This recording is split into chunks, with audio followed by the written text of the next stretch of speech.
Welcome to 5 Dubs by MDDC Press. I'm your host, Rebecca Snyder, the Executive Director of the Maryland, Delaware, and DC Press Association, which represents news media in our region. 5 Dubs focuses on the who, what, when, where, and why of local news media. We'll talk with the journalists about the stories behind the news. You can find more information about our guests in the show notes or on our website, www.5-dubs.com. Welcome. I am delighted to have Kathryn Foxhall with me today.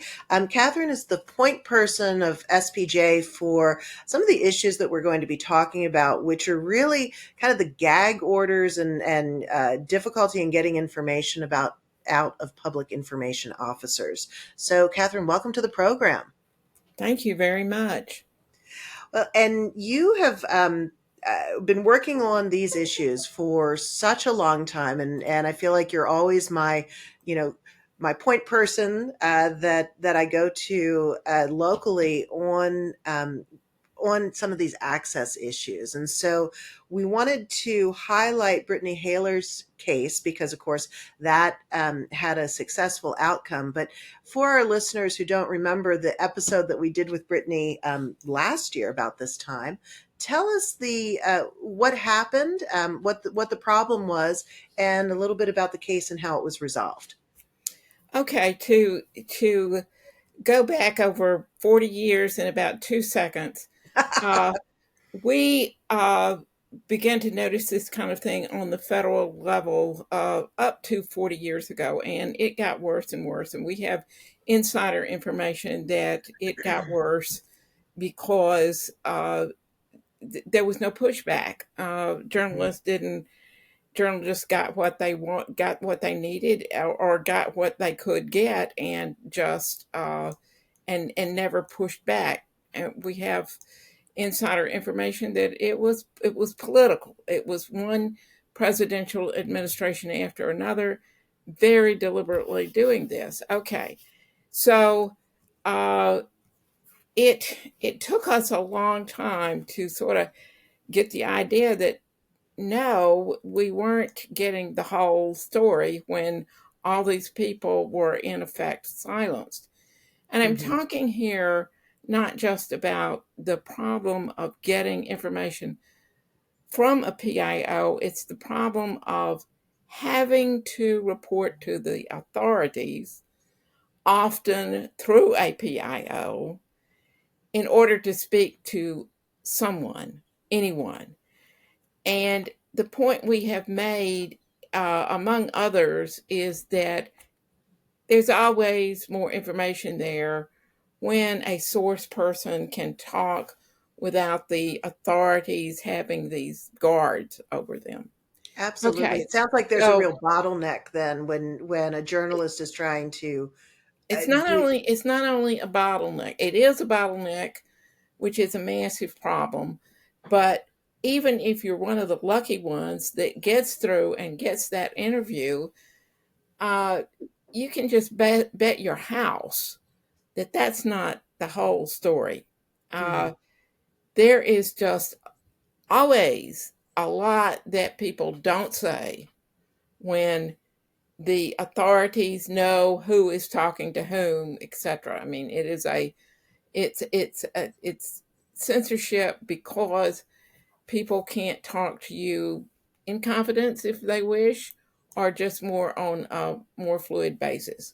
There's always more stuff there, I promise you. Okay, so SPJ started working pretty hard on this about 10 years ago. We came to a point about 5 years ago that we sent out a bunch of letters to various people who might be interested, people and organizations, and we said, this is a problem. As journalists, we're saying it's a big problem, and we want you to look at this and take an interest in it. Well, Yale picked up on it, and we said, among other things in the letter, that Frank Lamonti had a great pathway written for legal action on this. Yale, their First Amendment clinic, picked up on it. Well, they wanted to get the right agency and the right client, and it took us a full 4 years to do that. Mm-hmm. But we really got the right client with Brittany Haler, who was with a journalism center attempting to report on the Allegheny County Jail in Pittsburgh. There were people dying there. I mean, she had indications that their death rate was above normal, above average, and there were 1,500 people in there every day. They had had about 20 deaths. Brittany said she had taught writing in the jail, and it had never occurred to her that some of her students wouldn't live through their incarceration. And when she started trying to report on it, she said she couldn't understand how in this country people could be just told not to speak to a journalist about something, not even on their own account. There were medical professionals going into that facility every day, and they couldn't speak to And journalists. so when they weren't allowed to speak, who was putting that gag order then? Would that have been It the was the warden, warden? as I understand. Okay. So according to the suit, the warden had said nobody can speak to journalists except me. Everything has to go through me. Mm-hmm. And that's just, I mean, it's medieval or something, you know. Well, it's certainly not open and transparent. My Well, goodness. if somebody in power tells you nothing can pass through to the public except through me, okay, you're in a position there where you do anything you want and nobody says differently. Well, some of the medical professionals were concerned about what was going on in there, and they said they would have spoken to Brittany except for these rules. So it was a very I guess poignant case. It was a case that definitely made the point. And I feel like in that case, and when we talked to Stephanie and her attorneys last year, the case was still being deliberated on and discussed. What was the upshot? Because that came out, I guess, maybe a couple months ago. The ruling came out. So what was decided? Okay, it came out in April of this year, and it was a settlement. Uh, the the attorneys for the jail uh, worked with Yale to come up with a settlement. But and one thing about that is, with a legal settlement, you can't take it to another court. You can't there's no appeal, so you can't take it to a higher court. So in a way, that was unfortunate. But the settlement that she got was just very good. It had good First Amendment language in it about employees being able to speak on their own account. So it was more of a precedent setting that sort of reiterated that. It was at least maybe not within the legal setting, but with people in general, with people looking at this, it was precedent setting because a journalist brought the case, and they got very good First Amendment language. Mm-hmm. And that's available to everyone. I really appreciate journalists in particular reading it, because it's there. A legal process came up with that language. But But of course, the fight's not over because this is happening in so many other different places. And I feel like if you scratch the surface of any journalistic endeavor, you're going to hear from journalists that, the PIO either was throttling information or someone was not allowing the PIO or individuals within a government agency to speak. So, like, what are you hearing in different areas? SPJ, of course, as a national organization, also locally here in Maryland and DC, is really active on this issue. So, what are you hearing kind of from the ground? Well, people email me, or I find news stories in various cases across the country. I think it's getting worse. Now, why do you It's think it's getting worse? I mean, before we started recording, you talked a little bit about the pandemic, but this feels like it's been a trajectory over the past couple decades, not just from right, 2020 on. Why is right. that? SPJ did the first surveys on this from 2012 to 2016 and asked Mm, journalists and PIOs in government, science organizations, police departments, education.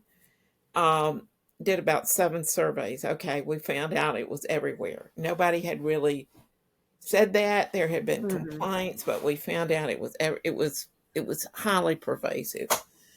Uh, I and from just the emails, reports, anecdotes I'm getting, uh, I think it's getting worse.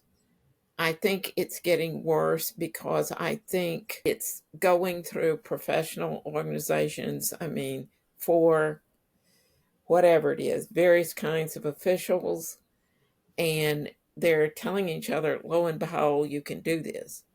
Well, if you were an official at a head of an agency and you were told, not only can you do this, but it's not unethical or immoral, and everybody's doing it, then it would be highly attractive and probably make your life easier one way or other to pick it up. So, from the anecdotes I'm getting, I'm thinking there have been cases where people have, there's been a news story about a official starting this. Mm. Um, and there's been a story or two, one story out of Kentucky that just went through all the federal agents, state agencies, and got the policy and comments from each one, and it was it was the majority of them. Okay. So that kind of thing, I think it's unfortunately, I think that it's a thing that has become ethically acceptable. And I I've been told by some insiders, and I believe it myself, there is no one there that is going to fight this other than journalists. It is in Right. our laps. Hmm. We don't fight it. It will continue to get worse. So how is SPJ fighting this? I mean, Brittany Haler's case was an important sort of watershed moment because it was the first time a journalist had sued over this type of access. She prevailed, even though it was a settlement. I think it's generally accepted that she feels good and victorious about the outcome of her case. But where does that fight go from here? Because it sounds like the world's not gonna change. Government officials and agency officials aren't gonna suddenly say, "Oh, you're right. We should be sharing." Silly us, Good transparency is point. important. You know, come on in. So where does the fight go I now? think that we need to, hopefully, we will start some more legal cases. Okay. We're hoping we got into this avenue of the First Amendment clinics in law schools. Hmm. We hope to pick up some more. We hope some more First Amendment clinics will pick up on this. However, there's no reason that you have to go through a First Amendment clinic. Mm-hmm. You can take this to an attorney. Now, oftentimes there's this instantaneous thing that journalists can't do this, that journalists, and I just urge journalists and managers and editors to take out this brief from Frank Lamonte, which is based on a huge amount of uh, research, and say, no, one of the most prestigious First Amendment attorneys in the United States has said this, and we've already gotten one settlement, and we have other cases coming.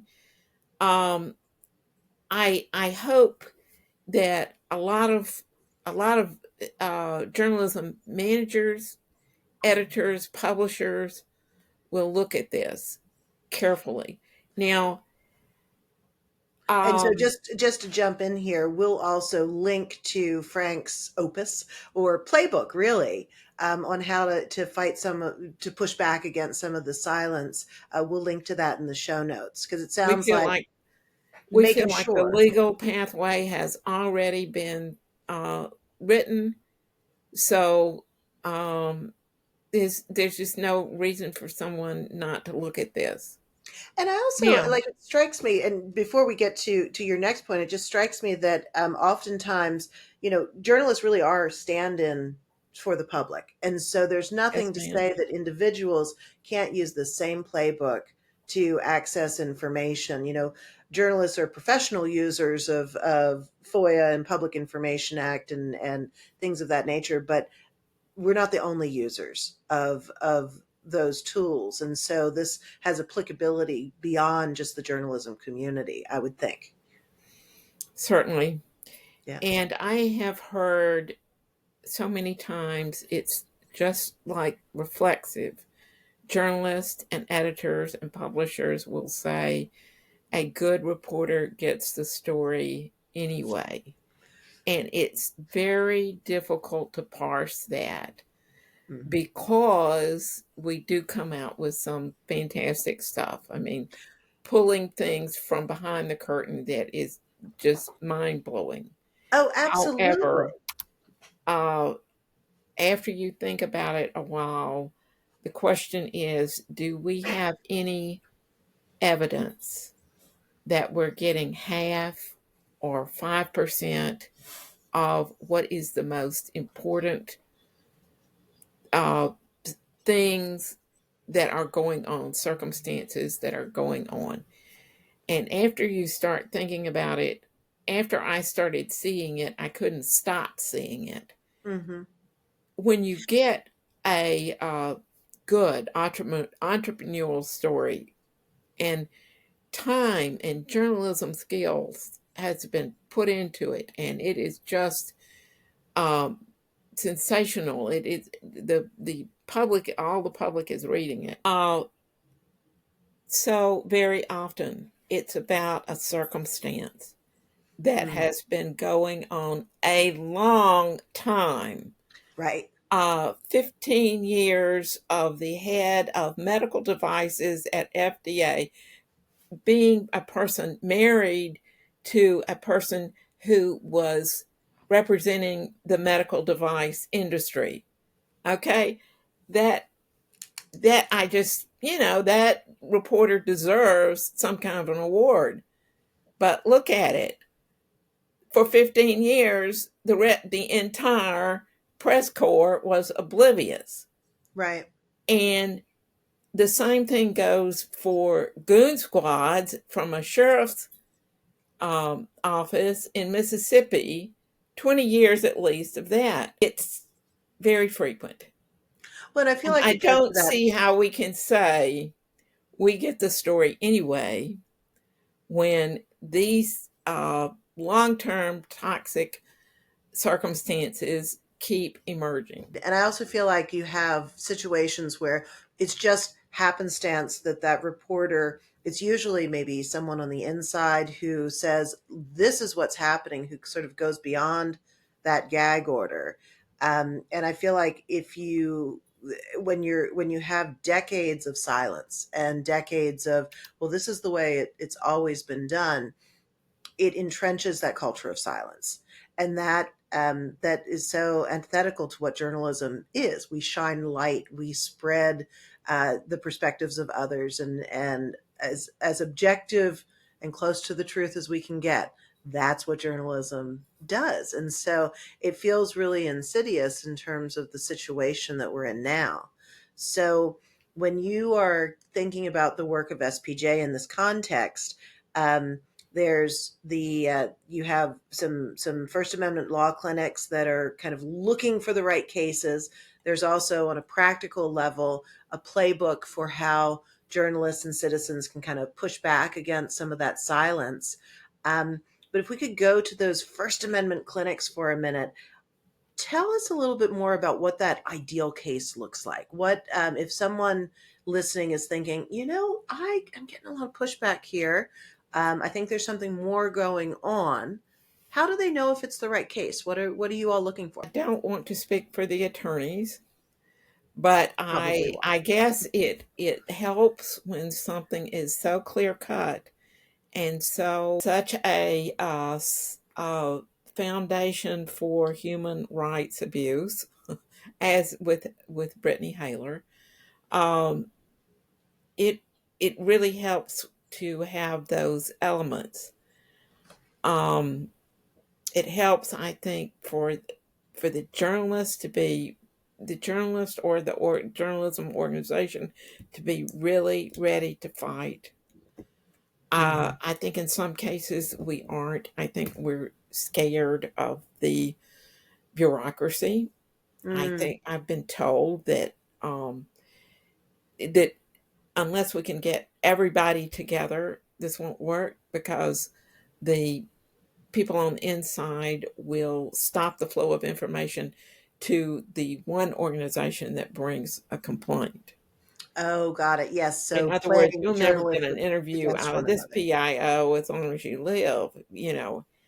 Um, so one thing that I have thought of that we haven't worked on yet, but I would like people to talk about is to pulling together Mm. coalitions of journalism groups or journalists, even individual journalists, uh, to bring a case against some egregious agency where we have it documented that they're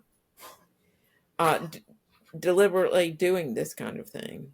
Mm-hmm. I hope we would start thinking about doing that on more on a local or a state level, but maybe even federal. I mean, one attorney said to me, we would take on federal. That needs a lot of talking, but I hope we move that way because as a long-term public health journalist, I have zero doubt that the pandemic was seriously exacerbated by the lack of journalism being done in these agencies like CDC, the HHS as a whole, the other agencies. Zero doubt that there were things we didn't know, we didn't look at closely because journalists were just going to the PIOs and asking if they could speak to a certain person. Sometimes they got to, sometimes they didn't. Whether or not they did, that circumstance is just extraordinarily constraining Mm-hmm. in terms of what the source person in that agency is going to say. You can just bet whatever you want.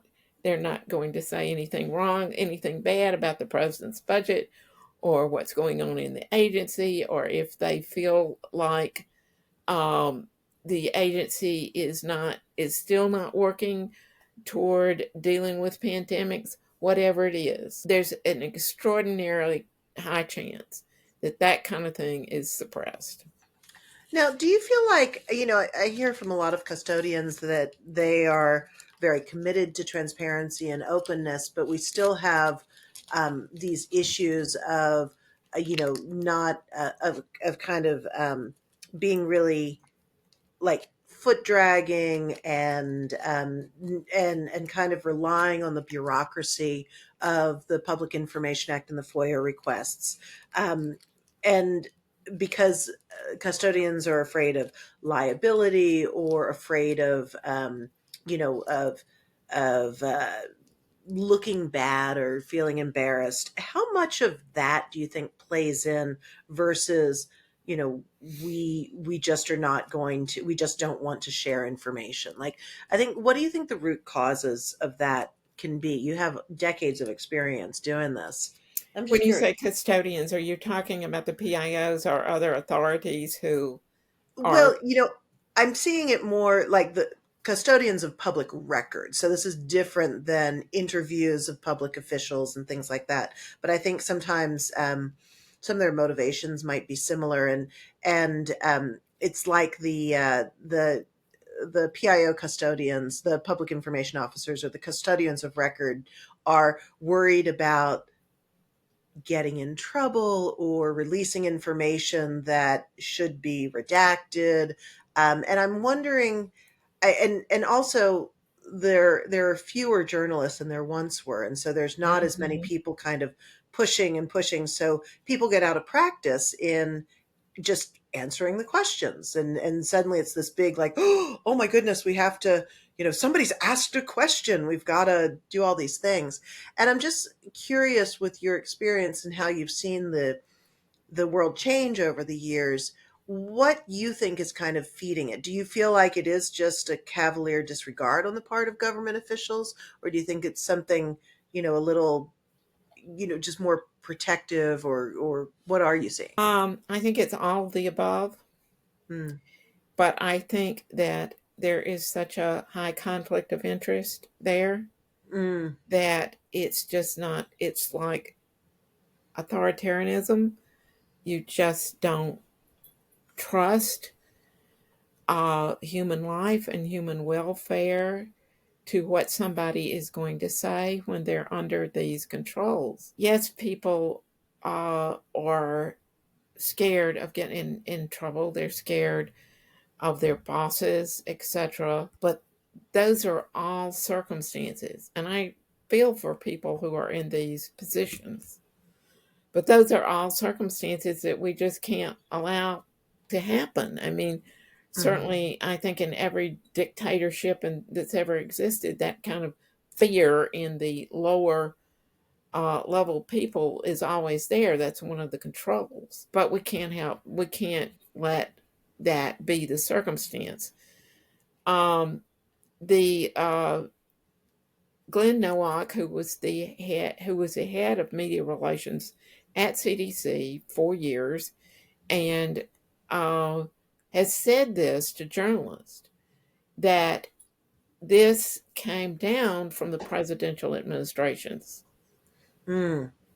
um, and every ask for an interview had to go through the political people at the top of HHS, and they said whether the interview could happen or the interview could not happen. And they indicated what could be talked about and what could not be talked about. If that's not authoritarianism, I don't understand what is. Mhm. Um, so, yes, there are people in the middle that are scared to death, not only of their bosses, but also the current uh, communication environment these days. It's Mhm. just the craziest it's ever been, I think, in the history of the world. Because of the fast communications and because people are using it to twist stories however they wish.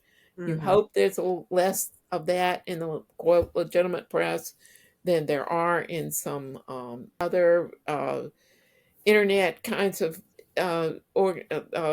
publications or whatever. But one way or the other, people are scared of allowing the interviews, of letting out information, because information is being used as weapons these days. Mm-hmm. And it's very difficult to deal with. I understand that from the agency's viewpoint. But we just can't let dictatorial things happen. They're the bloodiest things in human society. Well, and honestly, the stakes are too high. I think we all understand the worry about words becoming twisted or comments being weaponized, but the public does have, and journalism, I think, feels this so deeply, and journalists in general feel this very deeply, that the public has a right to know what's going on, and the government should be held accountable to the people that are funding it and supporting it and voting. And I think we're not going to even get into all the private operators that operate on behalf of the government and how they're not subject to public information Correct. requests or interviews and things like that. So in terms of really focusing on this issue, Brittany Haler's case really was a wonderful step forward, but it sounds like there's still work to be done. And people can fight at all levels, make the world a stronger and safer place for the interviews with government officials.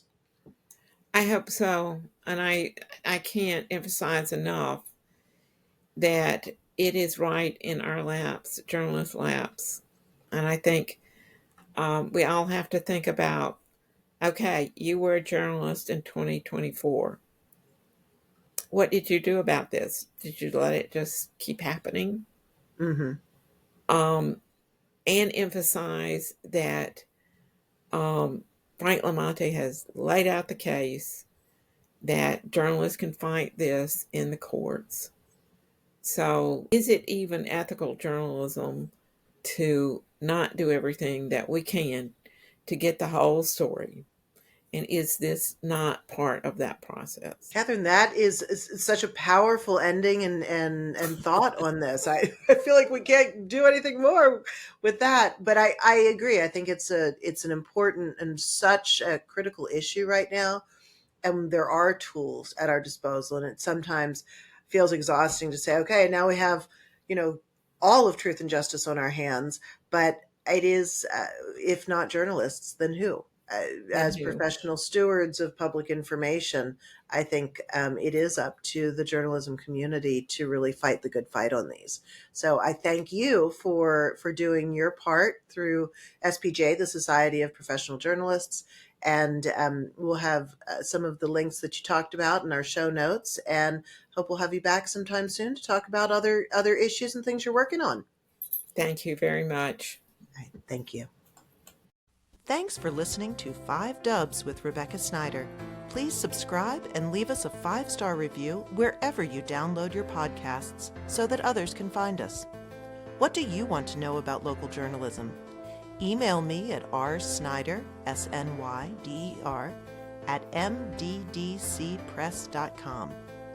Interested in supporting our podcast and journalism? Please donate to our 501c3 Press Foundation. Find out more and see the full episode list and show notes at www.5-dubs.com.